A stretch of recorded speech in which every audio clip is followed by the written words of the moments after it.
I am Valerie, 23 years old, and a librarian in Seattle, shelving books by day while scraping together cash to keep my family from drowning.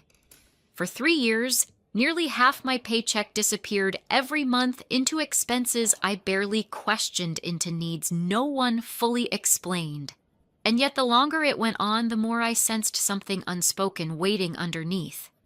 Graduation night was supposed to celebrate my degree in literature, but at that dinner table, it all cracked. Mom slammed her fork down, her face twisted red. "The freeloader is old enough, get out of this house." The room froze, forks hovering midair. Dad grunted agreement, eyes on his plate. My sister lunged up, grabbing my backpack from the chair and hurling it out the open door into the driveway. "Go live in the trash!" She spat, her laugh sharp as glass. The bag hit the gravel with a thud, spilling my diploma and keys. Heat surged through me, but I didn't yell, didn't bother. I stood chair scraping loud and walked out the door, leaving the clatter of their shock behind. No explosion, no tears, just gone. 1 week later, my phone rang at dawn, Mom's number. "Help, the bank is foreclosing on the house." Her voice broke, all the venom drained. I listened to her plead, the irony twisting like a knife. All those years of freeloader jabs, and now this. I laughed cold and clear, then called my sister. "There's $2 in the trash." Her stunned silence was the sweetest sound. That call, it ignited everything. Before I get to my story, I want to know what time you're listening and what city you're in. I'm glad to know how far my story has spread. The turnaround had been brewing for years long before that fork slammed down. 3 years back, I'd stepped into the role of family fixer after Dad's warehouse layoff left our Seattle bungalow teetering. Harold, my father, had hauled crates for decades, his knees giving out at 55, and Evelyn, my mother, quit her retail job the same week, citing stress overload. Bills snowballed, mortgage notices piling on the counter, lights flickering, and I dove in head first, transferring $800 monthly from my librarian salary plus extras like Fiona's startup fees that vanished into thin air. It started innocent enough, a wire for Harold's back therapy, a check for Evelyn's grocery run. But the pattern locked in fast, Fiona dialing during my lunch breaks with his casual whine. "Val, the van's dead, $600 gets it towed and fixed." Fiona, 20 and crashing on their couch after dropping out of community college, always had a plan, Wesley, his hype man, chiming in from the line. I'd cover it, dipping into my overtime pay while shelving returns at the library, Harper's daycare fees squeezed tighter each month. "You're the rock," Evelyn would say over phone calls, her voice laced with that mix of thanks and expectation, as if my burnout was just collateral.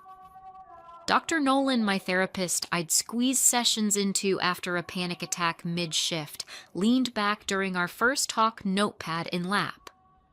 "Valerie, this isn't generosity, it's a trap. You're propping up their choices while yours erode. Track every transaction, boundaries start with proof." His advice stuck like glue, and I fired up a spreadsheet that night, logging dates and amounts in the glow of my laptop. 400 for Fiona's marketing course, 200 for Harold's union dues. Present perfect of the grind. I'd been their safety net, convincing myself it was love, not leverage. Inheritance alerts started pinging, strange by fall minor glitches. At first, a $50 deduction flagged as administrative, then $100 from the family trust account Grandma left. I chalked it up to bank errors, too drained after closing the library to probe. But one chilly evening, as fog rolled in off the sound and I locked up the stacks, another notification vibrated my pocket. Suspicious activity transfer of $1,000 from inheritance fund. My keys jangled loose in my hand. To who? The app revealed the trail routed to Harold's checking memo, family adjustment. Fingers numb. I cross-referenced the trust docs, the signature line, a shaky match to mine dated back 6 months. Fiona's handwriting on the cosign Wesley's notary stamp crooked. The betrayal landed like a gut punch breath shallow in the empty parking lot. I'd guarded that inheritance for Harper's future, a nest egg from Grandma's will after her nursing days. Now siphoned for their adjustments, Harold's debts, Evelyn's relief, Fiona's investments. I'd trusted the vault the vows of, for the grandkids, but this breach it shattered the illusion. By the time I reached home, Harper asleep with her booklight on the numbers screamed theft. No more illusions. No more net. The breach gnawed at me through the weekend sleep, fractured by what-ifs. Monday morning, I logged into the inheritance portal from the library's quiet corner. The screen's glow harsh under fluorescent hum. Grandma's trust fund meant for my future and Harper's college showed a glaring withdrawal. $20,000 pulled 3 months back, the digital signature, a pixelated mimic of my own. Cosigner Fiona. My brother Fiona, 20 and entrepreneur in name only, had dragged Wesley into it, his fiancé's notary stamp crooked on the approval form. They'd funneled it to a family venture, Fiona's latest bar pop-up, Evelyn's emergency buffer. My fingers stilled on the keyboard, coffee turning bitter in my mouth. I'd guarded that fund like a vault, contributions from Grandma's nursing days, earmarked for stability after her passing. Now rated for their venture autour, with interest fees ticking up like a bomb. I printed the statements, the paper crisp in my shaking hands, and forwarded copies to Ellis by lunch. "This is elder fraud territory," he emailed back. "But since it's your inheritance, we can push identity theft up to 10 years in Washington." The demands started rolling in that afternoon, Fiona's text hitting during a story hour break. "Val, the venue's locked $5,000 for the deposit. Wesley's folks chipped $2,000. We need your slice to seal it." Slice. As if my drained trust was a pie to carve. Evelyn followed with a voicemail, her voice quivering. "Honey, the wedding's falling apart without it. Think of your niece or nephew on the way." Niece. As if shoving Harper into shadows made me aunt material. "It's only temporary," she added, the line crackling. Temporary. Like the backpack in the driveway was temporary. I paced the stacks. Books towering silent, the guilt twisting like smoke. But the manipulation clicked clear, Fiona's ventures always temporary, Evelyn's pleas always just this once. Another text from Fiona. "Come on, sis, don't be the holdout. Mom's counting on you." Counting. I'd been counted on for years, my salary, the family's shadow income. Wesley chimed in via group chat. "Valerie, it's for love, $2,000 max." Love? The word soured memories flashing of Fiona's loans, vanishing into bar tabs. Harper tugged my skirt, then her story time drawing done. Mommy read about the fox. Her eyes sparkled innocent, and the resolve hardened. No more counting on me. I drafted a reply to the group, fingers steady. "Love doesn't forge signatures or hurl backpacks. Handle your wedding, I'm handling mine." The chat exploded, Fiona's all caps. "What?" Evelyn's "please reconsider," but I muted it, the silence a small victory. Guilt texts kept pinging Evelyn's next. "You're breaking our hearts. The house is already strained. This pushes us over." Strained. As if my inheritance wasn't the strain. By evening, the pieces locked Fiona's cosign, Wesley's stamp, Harold's adjustments to the fund docs. $20,000 gone, fees compounding daily. I forwarded it all to Ellis, the email whoosh, a quiet war cry. The demands weren't asks, they were claims on what I'd built. No more. The demands escalated that evening, pulling me back to the bungalow despite the storm inside. The front door creaked open to the smell of roasting chicken, Evelyn's attempt at normalcy, but the air hummed tense. Harold sat at the head of the table, napkin tucked in his collar. Fiona slouched beside Wesley, who nursed a beer. The dining room chandelier cast harsh shadows, silverware glinting like knives. Harper played on the floor with her blocks, her giggles the only light, until Evelyn called us to plates. "Family time," she said, voice strained, as if words could glue the cracks. We passed the mashed potatoes fork scraping china, but Harold broke the silence with a grunt. Valerie, still hiding behind books at that library time to step up for real. His eyes flicked to Harper, dismissive. Evelyn piled on her smile tight. Kids like her need structure, not a mom chasing dreams in a dead-end job. The jabs landed like stones, years of not enough, from holidays to report cards. Wesley chuckled low, but Fiona ramped it, snatching my backpack from the chair and hurling it out the open window to the porch. "Freeloaders don't get seats." He barked, the bag thumping against the rail, spilling my wallet and keys. Harper froze, blocks tumbling from her hands, her lip quivering. I'd swallowed their venom for years. Extra shifts for their emergencies. Harper's birthday skipped for their debts. No more. "You call her a freeloader." My voice cut through low and edged. Harold snorted. "She's a burden you can't afford. Get real." Evelyn dabbed her mouth. "We've carried you long enough." Fiona leaned in, smirking. "Trash like that belongs outside." The word trash ignited it. I lunged for my phone app, open in seconds, thumb slamming cancel on the rent draft, utilities, Fiona's loans, all gone. Confirmations flashing red. The table fell silent, forks midair. "Freeloaders don't owe you a dime."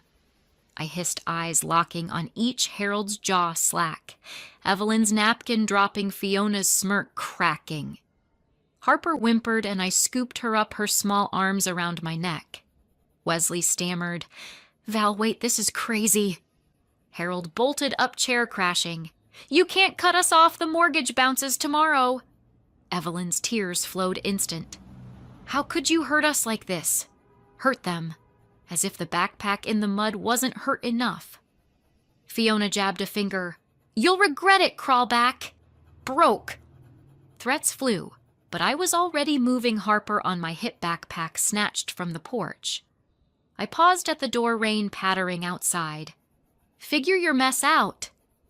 The knob turned cold under my palm, their shouts chasing Harold's roar, Evelyn's wails, Fiona's curses. I buckled Harper in the car, her sniffles quieting as the engine hummed to life. The driveway receded in the mirror, their figures shrinking the bungalow, a shadow I'd outrun. The fire in my chest steadied to resolve no looking back. The fire burned steady as night deepened, the car's headlights cutting fog on the drive to a cheap motel. Harper dozed against the window, her breathing soft, while I gripped the wheel, mind racing with the app's green confirmations. Back in the room, the bed sagged under me, lamp casting long shadows as I double-checked the cancellations, rent draft, utilities, Fiona's startup wires, all severed, no reversal. I'd been their crutch too long, my librarian pay the glue holding their cracks. The motel coffee tasted like regret, but it fueled the call to Ellis at midnight. His voice crackled, alert on the line. "Valerie, bring the statements tomorrow 9 sharp." I forwarded the screenshot, sleep evading till dawn. Evelyn's text hit first time stamped 6 a.m. "Val, the bank's freezing accounts $20,000, buys time for the house. $20,000. As if my backpack in the gravel hadn't been the down payment on their wake-up. I typed back, thumb steady, "Freeloader doesn't owe you a house." The bubble showed typing, then nothing blocked. Ellis's office smelled of fresh printouts by 9, Denise arriving with her notebook, her eyes steely. "Saw Fiona's car at the casino last month. Harold's not the only one dipping in." We laid it out on the conference table. My inheritance portal logs the forged $20,000 withdrawal 3 months back, Fiona's cosign scrawl, Wesley's notary botch. "This is straight theft," Ellis said, circling the signature. "Add Harold's hidden credit line, $15,000 in revolving debt from warehouse loans, and you're at $35,000 total." Washington's got felony statutes for this. 5 years minimum. My neighbor Denise flipped her notes. Evelyn cashed a check from your account last week. Gift for Fiona's wedding, she said. Gift. The word soured Evelyn's temporary pleas flashing. Ellis drafted the demand by noon repay $35,000 in 90 days house as collateral or charges filed. Certified mail to their door, no loopholes. Harold barged in by two-face thunder Evelyn, clutching her purse like a shield, Fiona slinking behind with Wesley's hand in his. "This is a shakedown," Harold bellowed, veins bulging. "After all we've done?" Ellis stayed cool. Done like forging signatures on her inheritance. Fiona's eyes darted. "It was a lone temporary mix-up," he stammered, voice cracking. Evelyn's tears started, handkerchief out. "Valerie, please, family doesn't do this." Family? As if hurling my things into dirt was family. Denise leaned forward. "Family doesn't raid savings for weddings while kids cry in corners." The cycle spun, Harold ranting, ungrateful. Evelyn sobbing, heartless. Fiona muttering, "You'll pay for this." Pay. The irony twisted bitter. Ellis slid the agreement. Signer court Monday. Harold's pen hovered, then scratched, furious, Evelyn's following, blotchy Fiona's last with a glare that promised war. Collateral locked payments to creditors, no escape. As they filed out defeated but seething, Harold shot back. "You'll regret cutting us loose."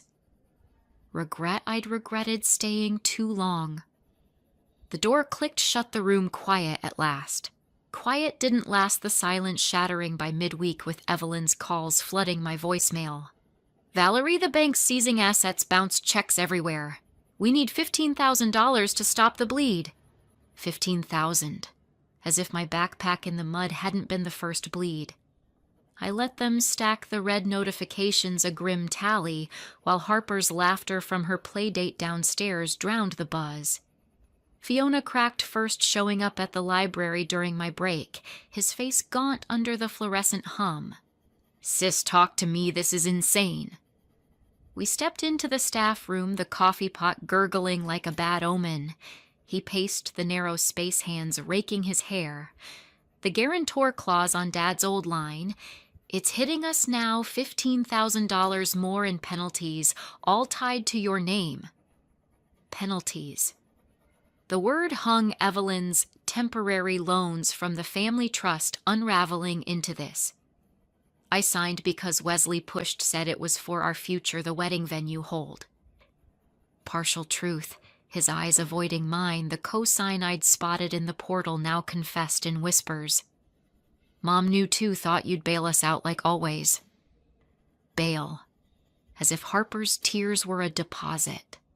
I crossed my arms, the door's lock clicking soft. "You hurled my things like trash. Now live in it." Rumors ignited by Friday, seeping through the family grapevine like oil on water. Denise texted from her shift.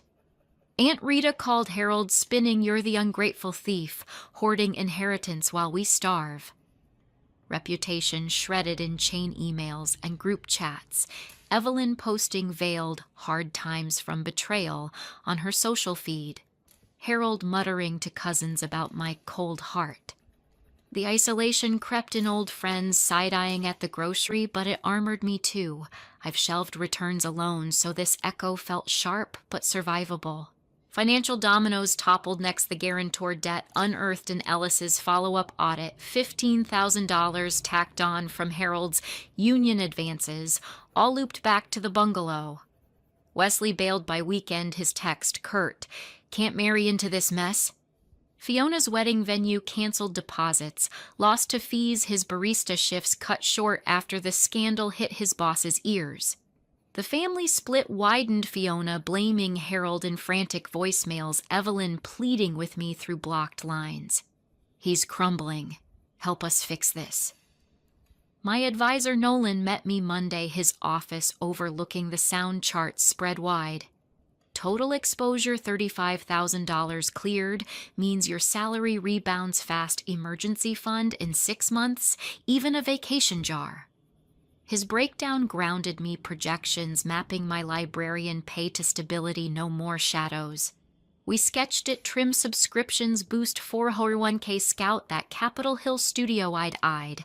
Therapy followed that week with Denise, our session in a cozy cafe booth, steam rising from mugs. "You've held the line," she said, her spoon stirring slow. "But the rumors they're their poison, let them fester." Denise's stories of her own family rifts validated the ache her laugh light when I vented Fiona's blame. "They split because you stopped gluing their cracks." As waves lapped outside, the panic faded to resolve. No more gluing. The line held, their storm raging distant. The line held as months turned, carving out a life I'd only dreamed in stolen moments. By early summer, Harper and I settled into a cozy apartment in Bellevue, a 20-minute commute from the library, rent $1,300 a month, walls lined with her drawings and my bookshelves. Freelance editing gigs flowed, steady manuscript reviews, blog proofs adding $12,000 yearly to my salary, enough for Harper's dance classes and weekend picnics at Discovery Park. Mornings meant stacking pancakes while she chattered about school, afternoons free for storytime readings, her head on my lap, the world small and safe. I'd blocked every line, Harold, Evelyn, Fiona voicemails deleted, unread, their echoes fading like distant thunder. Foreclosure sealed their fate by fall, the bank auctioning the bungalow after penalties swallowed the equity. Movers hauled their things to storage. Harold's tools and Evelyn's knickknacks boxed in haste. Harold scraped a janitor spot at a mall, $15 an hour, pushing carts till dusk, his relapse hitting hard, gambling apps deleted, but casino runs sneaking back, Denise's update terse, he's spiraling again. Evelyn took clerk work at a pharmacy, $11 an hour, scanning prescriptions. Her depression deepening into days lost to the couch, prescriptions piling for her own nerves. Fiona's wedding unraveled next, Wesley bolting after the fraud hit his family's ears, venue fees, non-refundable caterer liens stacking $5,000 in debt. His graphic design freelance dried up clients, ghosting post rumors, leaving him couch surfing with strangers.